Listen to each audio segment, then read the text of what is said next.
기원전 109년 동방의 강자 고조선은 절체절명의 위기를 맞았습니다. 육지에서는 한나라의 좌장군 순채과 5만 육군이 요동을 넘어 압박해오고 있었습니다. 당시 한무제는 흉노를 제압한 자신감을 바탕으로 고조선이 한나라와 주변국 사이의 중개 무역으로 이익을 독점하는 것을 못마땅하게 여겼습니다. 혹시 모를 흉노와의 연합 가능성도 차단해야 했습니다. 고조선은 1년 넘게 치열한 공성전을 벌이며 끈질기게 저항했지만 지배층 내부의 분열과 배신이라는 안타까운 이유로 결국 성문이 열리며 역사 속으로 사라지게 됩니다. 이는 한반도와 중국 대륙이 겪은 첫 번째 대규모 전면전의 비극적 결말이었습니다. 무려 113만 명, 당시 고구려 인구 전체와 맞먹는 수나라의 사상 최대 규모 원정군이 요하를 건너 들이닥쳤습니다. 612년 수양제는 고구려를 굴복시키기 위해 중국 역사상 전무후무한 대군을 일으켰습니다. 요동성 함락이 실패하자 조급해진 수나라는 30만 명의 별동대를 평양성으로 직행시켰습니다. 하지만 고구려의 명장 을지문덕은 거짓 항복으로 적을 방심하게 만들며 그들을 지치게 유인했습니다. 보급로가 끊긴 수나라 군대가 살수, 청천강을 건너 후퇴하려는 순간 둑을 터뜨린 강물이 그들을 덮쳤습니다. 고구려군의 맹추격 속에 살아서 돌아간 자는 겨우 2,700명이었습니다. 이 위대한 승리는 무리한 전쟁을 벌인 수나라가 멸망하는 결정적인 계기가 되었습니다. 당 태종 이세민이 직접 이끄는 당나라 최정예 군대가 고구려의 작은 성 안시성 앞에 멈춰 섰습니다. 645년 수나라를 무너뜨리고 들어선 당나라의 태종은 중원 통일의 기세를 몰아 고구려 정벌에 나섰습니다. 요동의 여러 성이 함락되었지만 안시성의 성주와 군민들은 결사항전했습니다. 당군은 성보다 높은 토산을 쌓아 공격하는 등 온갖 방법을 동원했지만 안시성 사람들은 토산이 무너지자 오히려 그곳을 점령해버렸습니다.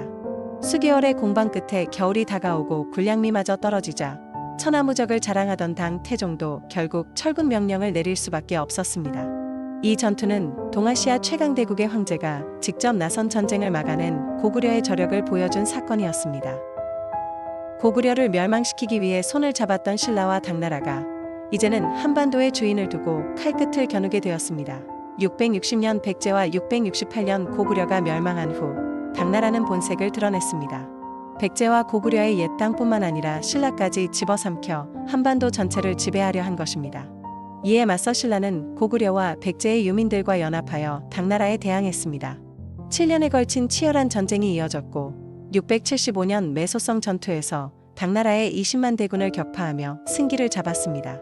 이듬해 기벌포 해전의 승리로 신라는 당나라 세력을 완전히 몰아내고 자주적인 통일을 완수할 수 있었습니다. 이는 외세와 결탁했으나 결국 그 외세를 스스로의 힘으로 극복해낸 역사적인 순간이었습니다. 전쟁의 포화가 멈춘 바다 위로 수백 명의 신라 사신단과 유학생을 태운 거대한 견당사가 당나라의 수도 장안을 향해 출항했습니다.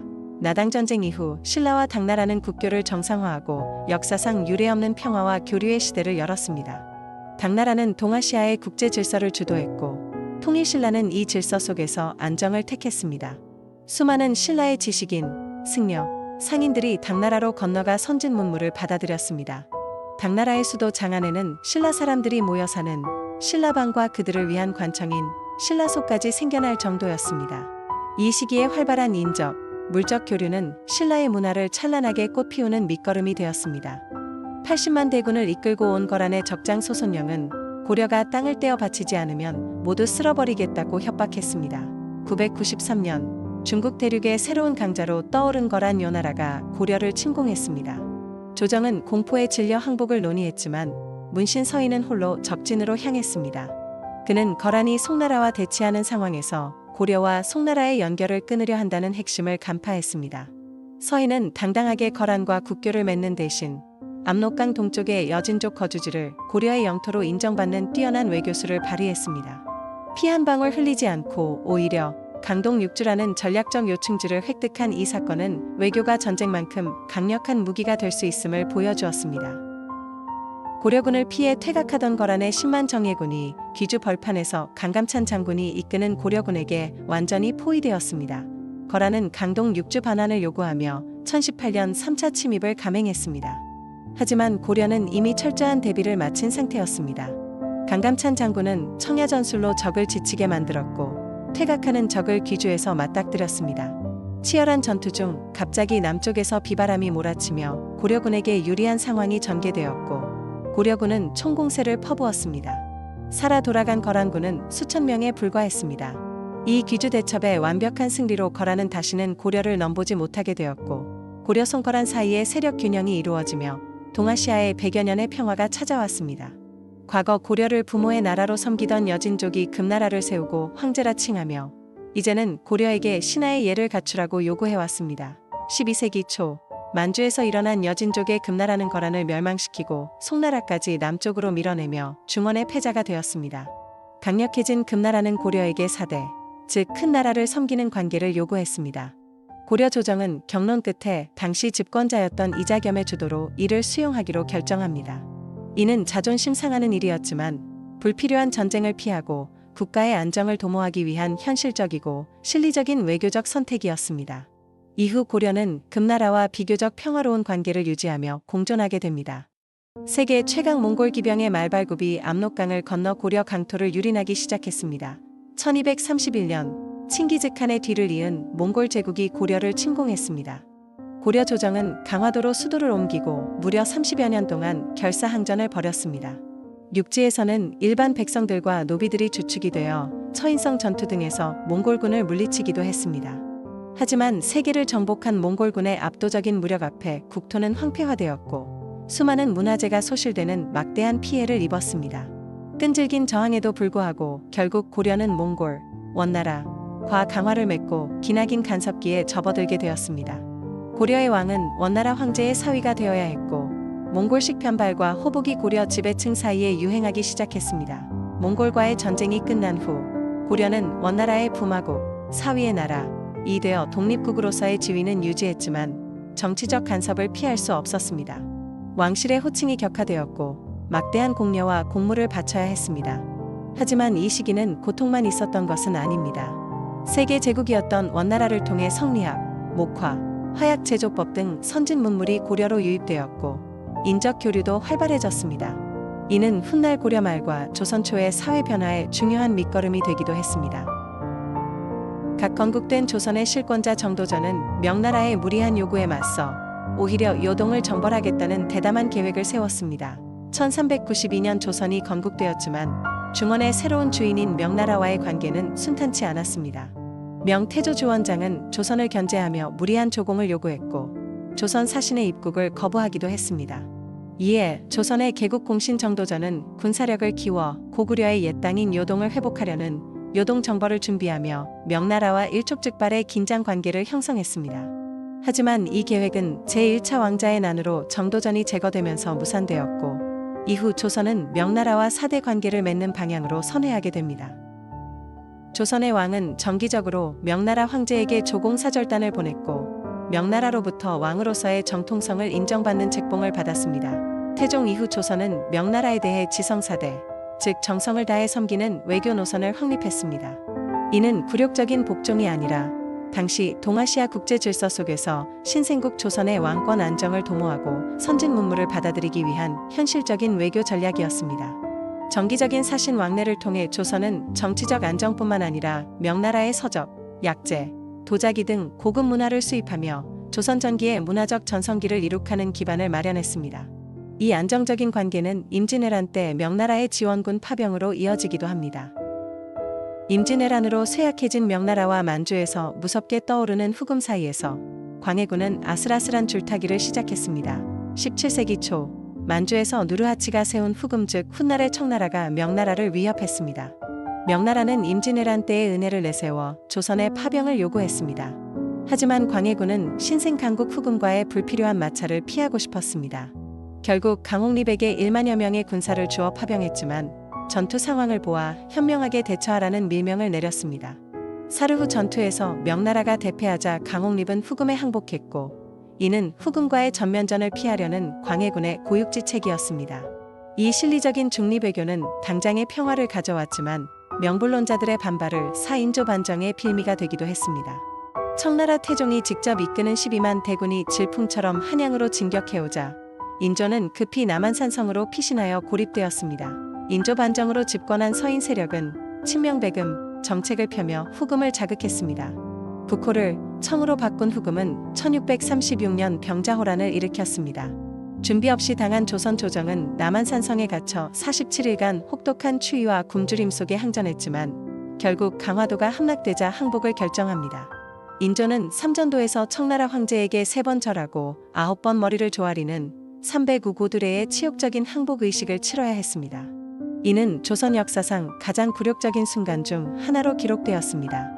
청나라의 볼모로 잡혀갔다 돌아온 효종은 삼전도의 치욕을 갚기 위해 북벌 계획을 은밀히 추진했습니다.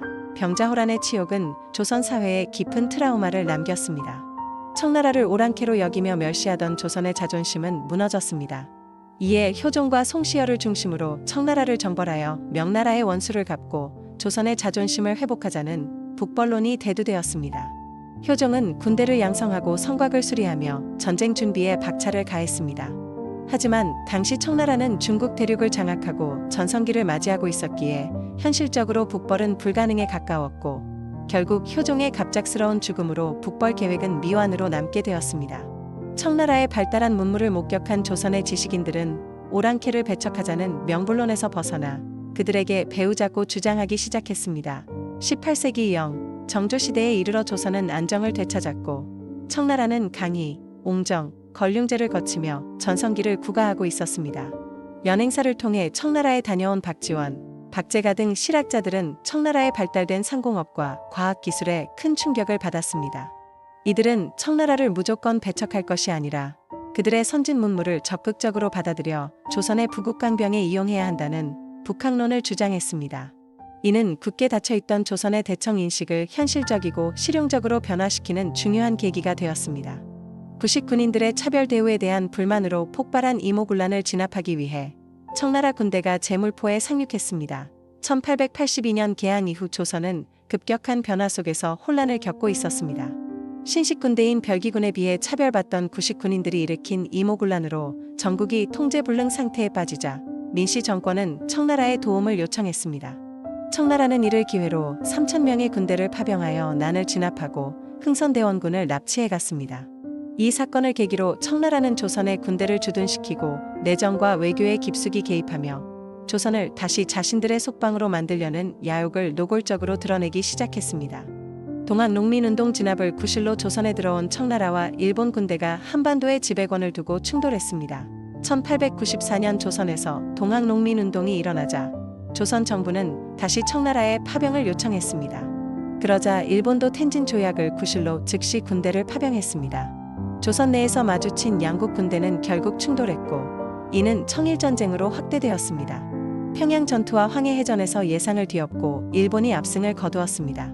이 전쟁의 결과로 수백 년간 이어져 온 한중 관계의 전통적인 종속 질서가 완전히 무너졌고 동아시아의 패권은 중국에서 일본으로 넘어가게 되었습니다. 조선은 청나라의 간섭에서 벗어났지만 더 강력한 일본의 침략 위협에 직면하게 되었습니다. 일제의 탄압을 피해 상하이로 망명한 독립운동가들은 그곳에 대한민국 임시정부를 수립하고 중국인들의 도움 속에 항일투쟁을 이어갔습니다. 1919년 3.1 운동 이후 수립된 대한민국 임시정부는 상하이에 터를 잡았습니다.